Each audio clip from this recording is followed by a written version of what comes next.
Well, to start off, I have to say this watch is really difficult to photo and video. You can see there's reflections everywhere. It's a full polish. The AR coating is kind of lackluster on the sapphire crystal. Now, if we can look past that, this is actually a pretty cool watch.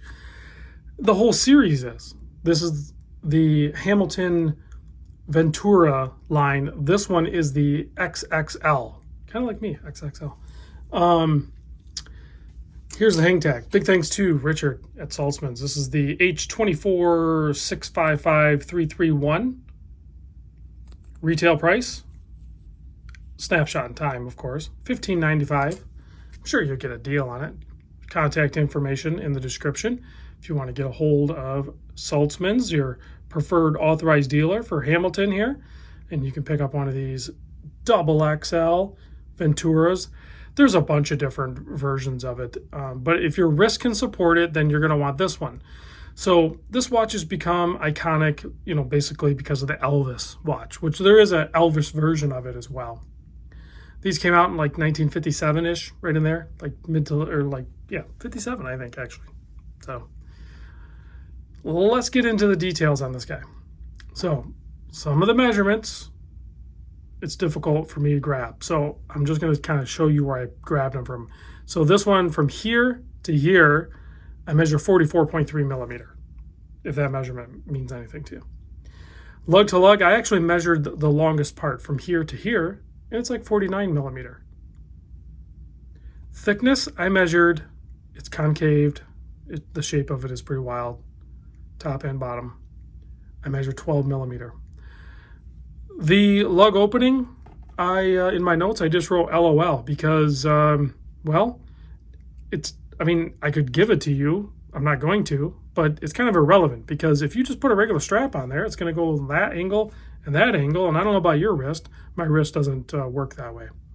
And then the crown, again, the shape of it, it's about 8 millimeter and then tapers down to like 7.5 or 7 or something like that. So it has a nice taper to it, meeting the whole contour of the watch. If we zoom in on this guy, you can get a closer look at some of the details on it. Hopefully I can power past some of the glare. But you see you have Hamilton. Hello, you can see me in the reflection. Ventura, you have a nice sharp handset there. There is going to be a little bit of Lume on there, red tip seconds hand. And then the dial layout or the indices is where it gets a little weird. Well, what am I talking about? The whole thing's a little weird, right? So this is still your 12 o'clock up here, guys. This marker up here straight up is 12 o'clock. So, and then this marker here is 5 minute. So you can see it's a little bit red there in that first part. So that's your 5 minute, 10 minute, 15 minute in that little triangle right there. Okay, 20, 25, 30 straight down where the Swiss made is. 35, 40, 45, 50, 55, and then back to the 60 mark right there.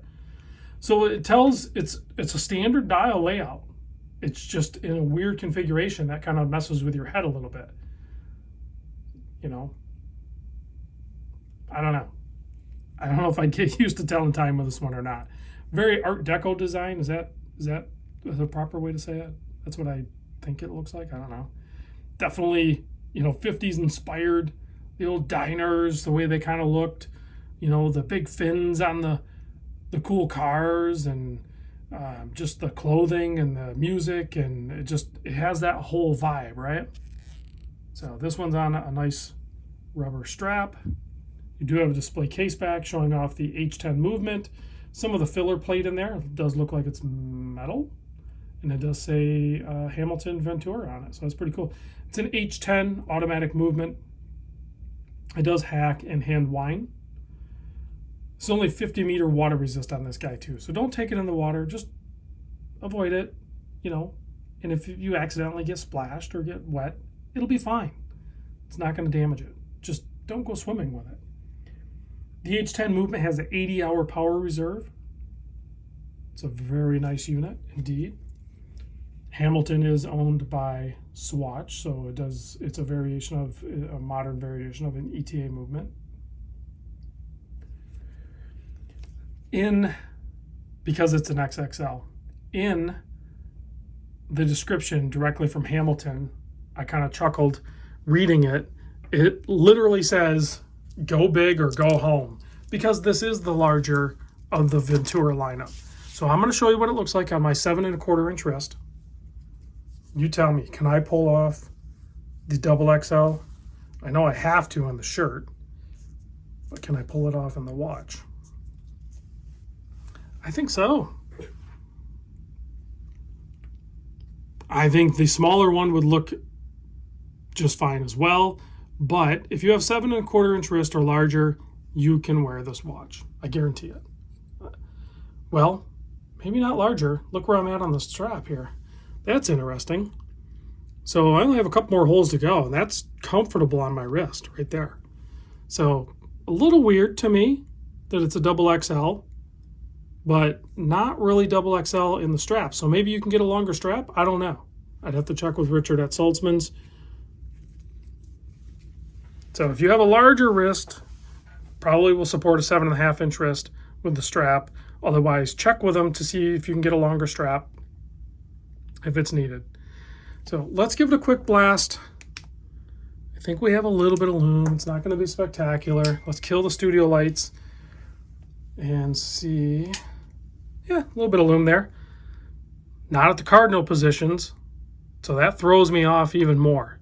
So the lume to me isn't really helpful here, other than the fact that it has lume in the points of the triangle shaped dial. But that's the 5-minute marker.